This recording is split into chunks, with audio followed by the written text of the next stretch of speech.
2 segundos. Es declarado de interés por la Agencia Nacional de Seguridad Vial. ¿Qué tal? ¿Cómo les va? Bienvenidos a otro programa de 2 segundos. Gracias por estar ahí. Hoy vamos a tocar un tema muy interesante y con una persona que creo que nos va a aportar mucho de su experiencia. Vamos a hablar un poco del tránsito y la comunicación. Si es adecuada, cómo debe ser, en qué se tiene que inmiscuir y en qué no. Por eso traemos al estudio a la licenciada en la Ciencia de la Comunicación, Beatriz Schneider, quien, como dije recién, nos va a tratar de ayudar a pensar un poco. Así que después de la apertura, estamos con ella.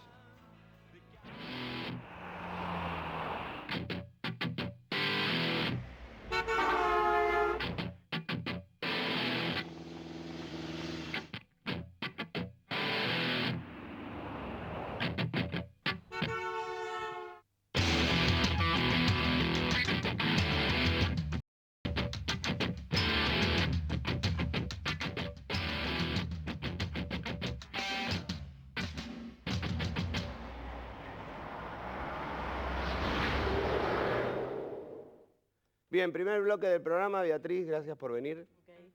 Gracias a vos por invitarme. Vamos a leer un poco, muy simple. Licenciada, como dije, en Ciencia de la Comunicación, pero tiene algunos trabajos y participaciones que son muy importantes. Un curso en posgrado de la Seguridad Vial y los Derechos del Ciudadano en Madrid en el 2008, seminario de posgrado en Investigaciones de Comunicación Institucional sobre usuarios de servicios públicos en Francia, proyecto UBANEX, estrategia de comunicación en el ordenamiento del uso y circulación de calles y veredas, becas de la Agencia Nacional de Seguridad Vial por un trabajo imagen institucional y recursos persuasivos en campañas.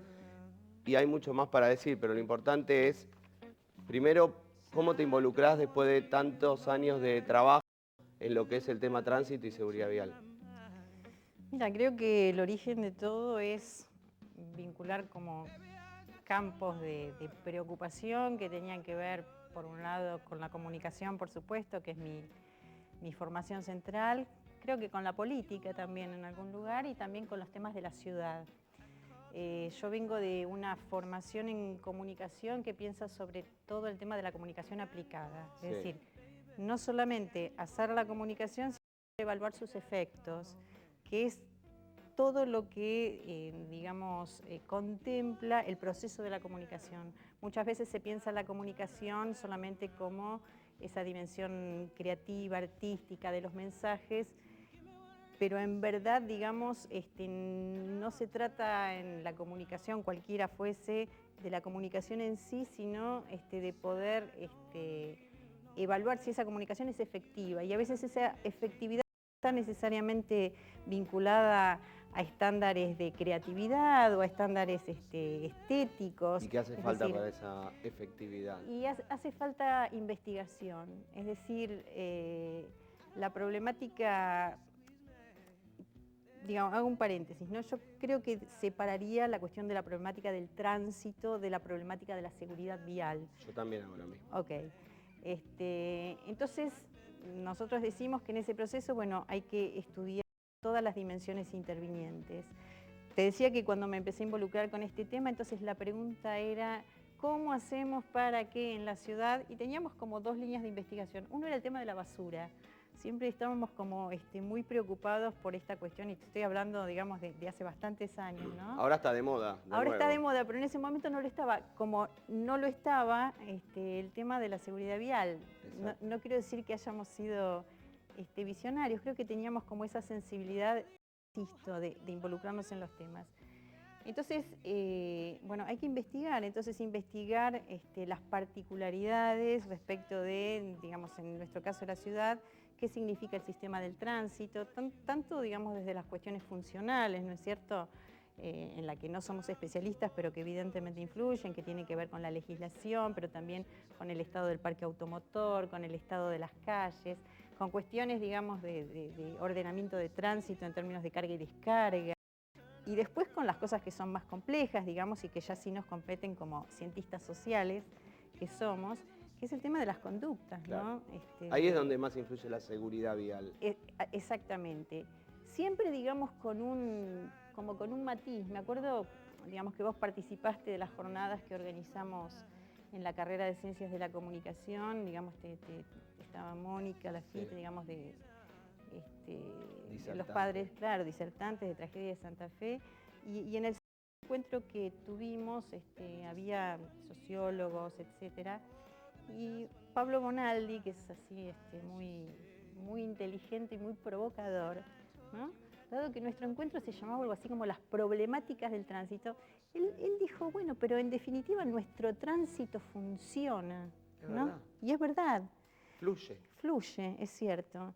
Entonces, digamos, acá surge entonces la pregunta si hay disfuncionalidad en el tránsito porteño, si es una condición inherente a cualquier megaciudad, ¿no? El tema de que haya siniestralidad en tránsito. Y este es como un núcleo muy fino a dirimir. Entonces, por un lado, aparece toda la cuestión del tema del tránsito, te insisto, con toda su complejidad, Sí. que tal vez atañe áreas que no son específicamente ni de las ciencias sociales ni de la comunicación. Pero después hubo una vuelta de tuerca a eso, y es cuando nos empezamos a meter con de investigación con la dimensión del riesgo, que es la problemática del riesgo. Y allí me parece que dimos como un salto cualitativo para empezar a pensar, digamos, en algo que podemos llamar o subjetividad social, ¿no es cierto? O nosotros la llamamos producción de sentido. Y es esto de que, digamos, frente a un mismo hecho, como puede ser el conducir, como puede ser la interacción con los otros en el espacio público, no es que existan infinitas, digamos, conductas, pero existen muchas conductas diferentes. Y en este sentido, este es el desafío de la comunicación. Yo digo que la comunicación siempre se sueña masiva, siempre se sueña, digamos, con capacidad de influir, claro, de llegada y aparte de llegada al conjunto. Resulta que ese conjunto es una especie de ideal, digamos, ¿quién es el conjunto de la ciudad? ¿Quién es el conductor medio?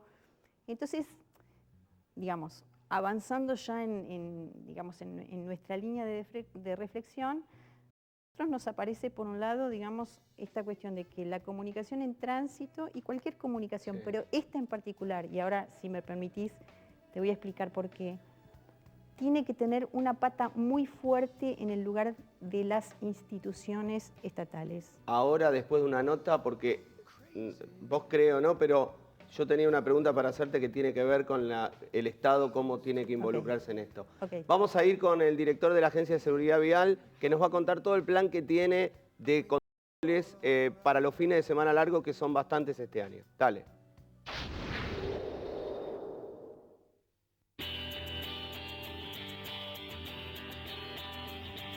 Se avecina el fin de semana del 25 de mayo y bueno, una nueva oportunidad para intensificar los operativos en todo el país.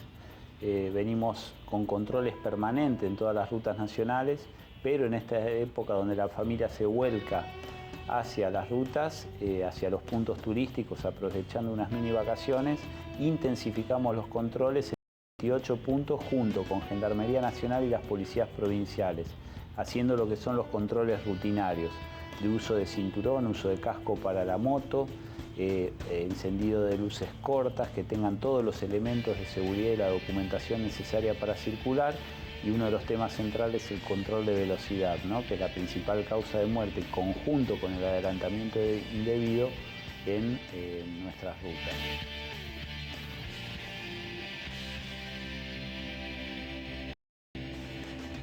Además de todo lo que se hace en las rutas nacionales, estamos trabajando también en los controles para el transporte de pasajeros interjurisdiccional, incrementando también los controles de alcoholemia a los choferes, el descanso laboral, el estado de los vehículos, es decir, de los micros de larga distancia en conjunto con la Comisión Nacional Reguladora del Transporte, y dando la posibilidad a través de un 0800 que los pasajeros puedan denunciar cualquier anomalía. Por ejemplo, el conductor esté hablando por celular.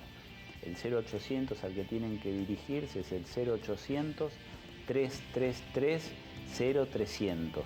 Otro de los temas que también se trabaja es la restricción de camiones, que va a estar vigente para esta fecha el día previo a la salida o al fin de semana largo, entre las 6 y las 24, y el día donde se produce el regreso, que es de entre las 6 y las 24. Lo que recomendamos en este fin de semana, Bien lo hicimos en el fin de semana vinculado con el 1 de mayo, el Día del Trabajo, es que la familia tome al viaje como parte de las mini vacaciones, ¿no? Que viaje sin ansiedad, tranquilo, respetando las normas de tránsito, con el debido descanso y tomando todos los recaudos para proteger a sus familias y proteger a los terceros.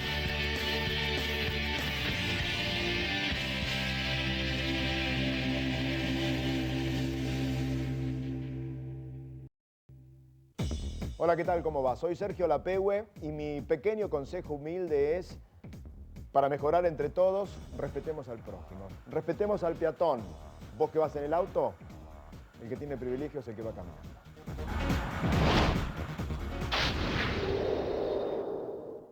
Bien, regresamos a hablar con Beatriz. Habíamos quedado en la intervención del Estado y ahí Exacto, fuimos a la nota. y ahí fuimos a la nota. Dale. Porque es importante en esta problemática, digamos, el modificar conductas sociales, ¿no? También la podría asociar a otras problemáticas, por ejemplo, la de las adicciones, ¿no es cierto? Lo que pasa es que ahí el lugar del sujeto, el lugar de la persona, digamos, aparece interpelada por otros temas, otros valores. En cambio, en la cuestión de la seguridad vial, digamos, esto que tiene que ver con, como decía, interactuar con el otro, hace falta necesariamente un emisor responsable, hace falta alguien que encarne el lugar de la ley y de la autoridad, ¿no? Bajo distintas modalidades. Puede ser una ley más severa, podría ser más paternalista, podría ser más argumentativa. Pero yo creo que gran parte no diría del fracaso, porque creo que hasta que se crea la Agencia Nacional de Seguridad Vial, todo lo que hay de allí para atrás es una especie de prehistoria, en el sentido de que no hubo nunca nada orgánico, sistemático, ¿no es cierto? Entonces, digamos, yo veo con mucha satisfacción, digamos, la creación de la agencia, porque me parece que ahí se empieza a constituir una referencialidad, ¿no es cierto?, que no digo que necesariamente la población registre, ¿no?, en primer plano, como yo digo, una relación de figura-fondo. La población lo que quiere son resultados de quien sea. Exactamente, pero como la comunicación es siempre una gran batalla, ¿no? Batalla en el sentido de los mensajes, hay muchos mensajes circulando. Entonces, ¿cómo se van generando, digamos, esa sensibilización, esa especie de, digamos, de proyección? Porque las campañas, en definitiva, o todo lo que tiene que ver con la comunicación, funciona como un efecto coyuntural, pero también a largo plazo. Entonces, en ese sentido, digamos, el lugar de la palabra institucional y más estatal, porque, digamos, ha habido también organizaciones de ONGs, pero no es suficiente, es decir, no tienen la fuerza interpelativa, más allá de los recursos y etcétera, pero suponiéndote aún que tuviesen los recursos, no tienen la legitimidad que tiene un Estado. Exactamente. Entonces, digo, la comunicación no es condición suficiente, pero es necesaria para empezar a generar, digamos, esa referencia, esa sensibilidad hacia todos los temas que están presentes desde el punto de vista del contacto del sujeto con el espacio urbano, con el otro, etc. ¿Y cuál sería tu modelo de comunicación sobre un tema tan álgido, sostenido en el tiempo? Perfecto. Mi modelo es entonces una institución fuerte, generando comunicación que nosotros llamamos paraguas, es decir, generando referencia respecto a la temática de manera global, sosteniendo entonces comunicaciones muy específicas, ¿no es cierto?, muy particulares, que esto la agencia lo viene haciendo, pero creo que todavía, digamos, hay que tal vez ser más selectivo respecto de los objetivos. Vos sabés que, digamos, un trabajo que me di, que para mí fue muy gratificante, fue que con mis grupos de estudiantes en la carrera de Ciencias de la Comunicación, ir analizando año a año la comunicación de la agencia. Digamos, acá hago una parte y digo, el primer año nadie sabía lo que era la agencia, al segundo año sabían un poco más y volvían los alumnos del año pasado a decirme, fuimos a Mar del Plata, y vimos, ¿no? Digamos. Es la manera de cómo una institución del Estado se va incorporando en la cabeza de las personas. Exactamente, y bueno, y uno como cumpliendo un rol pequeño. Pero veíamos, había un folleto que siempre nos causaba mucha que era uno destinado a cuatriciclos, ¿no? En la arena, que decíamos que en algún punto era como una sofisticación absoluta. Digamos, primero que pensaba que el conducir no es solamente conducir entonces autos, Sí. sino que incorporaba obviamente el tema de las motos y de las bicicletas, pero el cuatriciclo uno no lo piensa, ¿no es cierto?, en esta dimensión de la seguridad.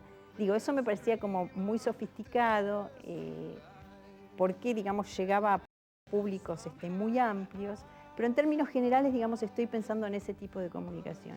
Y por sobre todo, digamos, muy focalizada a los grupos de riesgo y a los grupos, digamos, que por sus características, que son básicamente los profesionales, ¿no es cierto?, Sí. de la conducción, son los que más expuestos están, ¿no es cierto?, al tema de la siniestralidad vial. Así que te diría que... Perdóname, ¿habría Sí, cómo una no. comunicación cortoplacista y otra largo plazo? Por ejemplo, vamos a pensar en voz alta. Tenemos un problema hoy que es nacional con el tema de los cascos. Se venden muchas motos, digo, ¿es bueno trabajar algo paralelo en el corto plazo y algo que quede en el largo plazo? Absolutamente, o sea, no solo es bueno, sino que es necesario. O sea, es necesario que cada una de las campañas que llamamos de corto plazo, podríamos decir más focalizadas. Más urgentes, digo sí, yo, más ¿no? urgentes y también más, digamos, dedicadas a destinatarios particulares, ¿no es cierto? Precisos. Precisos, estén marcadas, ¿no es cierto?, en esa comunicación más general, que no es solamente comunicación en términos de mensajes, sino que es la presencia de la institución tal cual lo viene, digamos, construyendo la agencia, en términos de personal, en términos de señalética, en términos de cartelería en la calle, ¿no? Digamos, la comunicación entendida en sentido integral. ¿Cuál es la que más queda comunicación en la cabeza de las personas? ¿La televisiva, la radial, la señalética por los ojos? Esa es una pregunta, digamos, difícil de contestar. Hay una institución que por supuesto vos conocés, que es Luchemos por la Vida, ¿no? Que ellos tenían así como un par de eslogans característicos que siempre han quedado como muy, los alumnos siempre me los repetían, ¿no? Es una discusión en la comunicación, digamos, tanto pensar en cuáles son los medios, ¿no es cierto?, más adecuados para comunicar, como pensar en el tipo de mensajes. Vos me preguntaste por los medios. El tema de la folletería, que es como el clásico, ¿no? Sí. Yo digo que cualquier institución de gobierno, si no sabe qué comunicar, pero le sobran algunos pesos, saca un folleto o un afiche, ¿no es cierto? Y es obvio. Sí.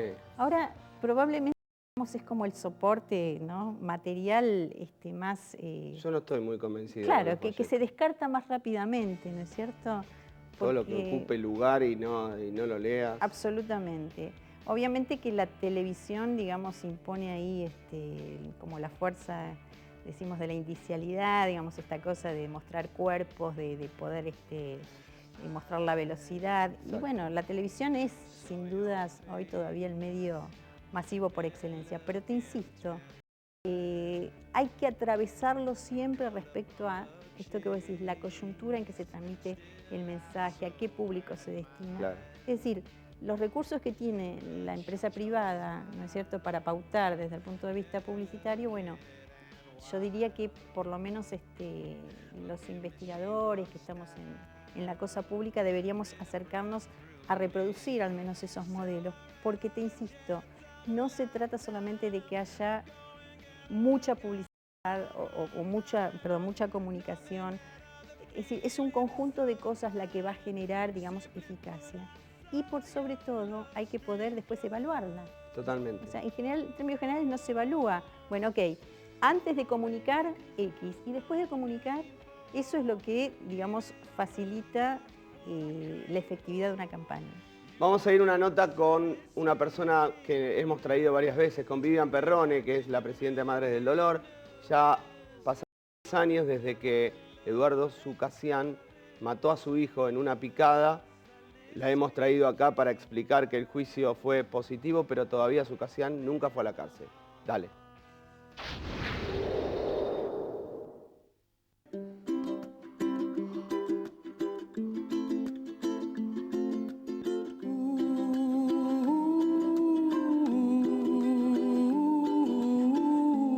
En estos 10 años, la verdad es que fue mucho lo que se hizo. En primer lugar, formo parte de la Asociación Civil Madres del Dolor y junto a las madres que están acá en la asociación participamos de distintas actividades, formamos parte también de la Agencia Nacional de Seguridad Vial, en los grupos que se van formando, participamos cada vez que podemos en colocación de estrellas junto a otras ONGs, tenemos proyectos en el Congreso. Uno de los proyectos que fue elaborado por la diputada Paola Espátola es el que convierte a las picadas en un delito penal y ese ya se convirtió en ley. Ahora estamos con otro que lo tiene el senador Aníbal Fernández, que es para que el abandono de persona en hechos de tránsito también sea considerado, realmente se le pueda dar una pena más grave que lo que tiene hoy en día.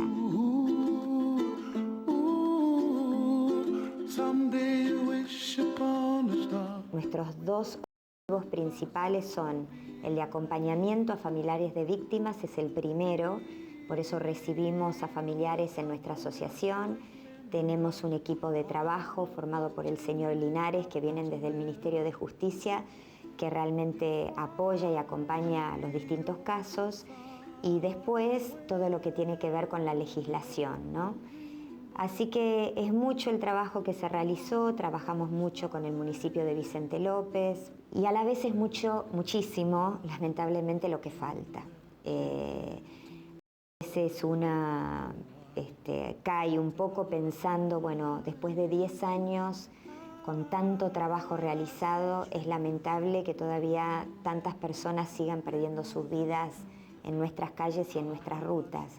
Porque por más que se eduque, que se controle, que existan las propagandas en los medios o por televisión, si al final una persona está conduciendo ebria, no respeta los semáforos, atropella, mata, y al otro día no solo está libre, sino que está con el registro para conducir nuevamente detrás de un volante, todo lo anterior que se hizo no sirvió de nada. Entonces, falta justicia en nuestro país para estos casos terribles.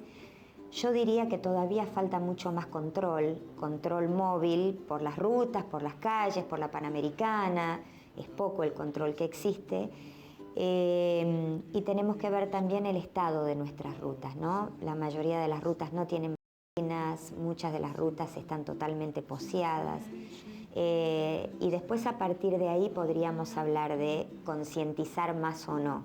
Pero en los demás países no es que conducen mejor porque son mejores personas, sino porque nos dicen, mirá que acá la multa es de tanto, o mirá que la segunda vez que te hacen la multa no es solo la multa, sino que ya no podés conducir por un año. Y bueno, y la gente va respetando la norma o las leyes de tránsito porque se las hacen respetar. Acá en la Argentina no se las hacemos respetar.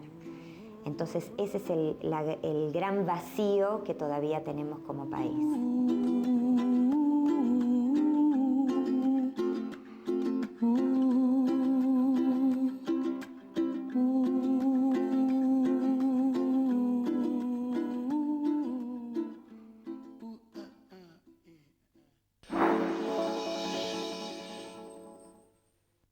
En todos los festejos está presente el alcohol y el peligro.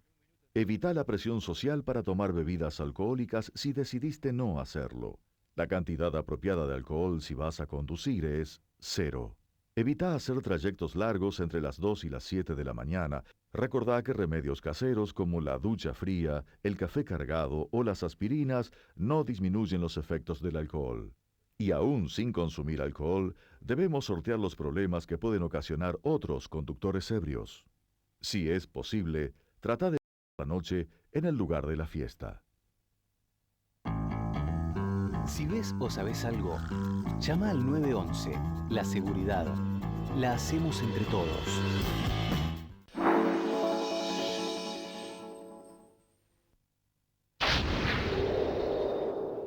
Bien, último bloque, me comprometo ante la gente volver a traer a Beatriz para hablar un poco más porque hay muchos temas que tienen que ver con la comunicación. Pero como no nos queda mucho tiempo, quiero que me ahondes un poquito en el tema de las propagandas tremendistas, las propagandas que no son tremendistas. Como se dice, mitad de la jurisprudencia para un lado y mitad para el otro. Entonces no se trata en sí mismo del tipo de mensaje, sino pensar a qué público está destinado. A ciertos públicos, digamos, en particular los jóvenes, por ejemplo, que tienen como una sensibilidad más asociada digamos, las narrativas ficcionales, ¿no es cierto? Y ahora el vampirismo, de repente hay una cuestión del oscuro, ¿no es cierto?, que les impacta de cierta manera, pero en otro tipo de públicos puede no serlo. Una última idea que para mí es central. Las condiciones de circulación en el espacio urbano, pero después extendido al país en general, cambian día a día. Es decir, las problemáticas respecto al manejo, por ejemplo, las climatológicas, se modifican día a día. Así como hoy que somos un país de turismo, ¿no es cierto?, la diferencia entre conducir en cierto tipo de terrenos u otros. ¿Qué quiero decir entonces?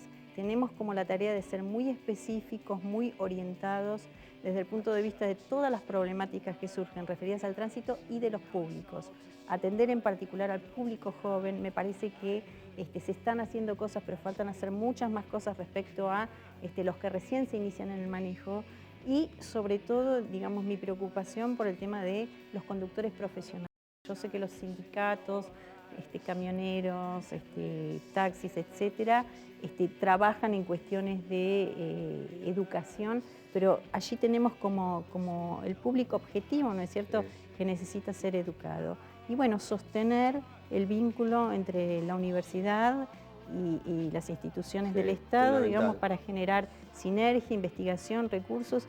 Hay mucha gente que está interesada en que se genere este nexo entre ciencia, ¿no es cierto?, y sociedad, y que, como vos decís, los efectos sean visibles. Yo creo que vamos por el buen camino, pero bueno, hay que profundizar para que no se pierdan vidas inútiles, ¿no? Sí, totalmente. En algún otro programa vamos a hablar de algunos de tus trabajos, como de el tránsito como dimensión de riesgo. Así que te agradezco que hayas venido. No, por favor. Y ahora puedes tomar el vasito de agua. Bueno, gracias. Gracias a ustedes y nos vemos la semana que viene en otro programa de 2 segundos. Chau.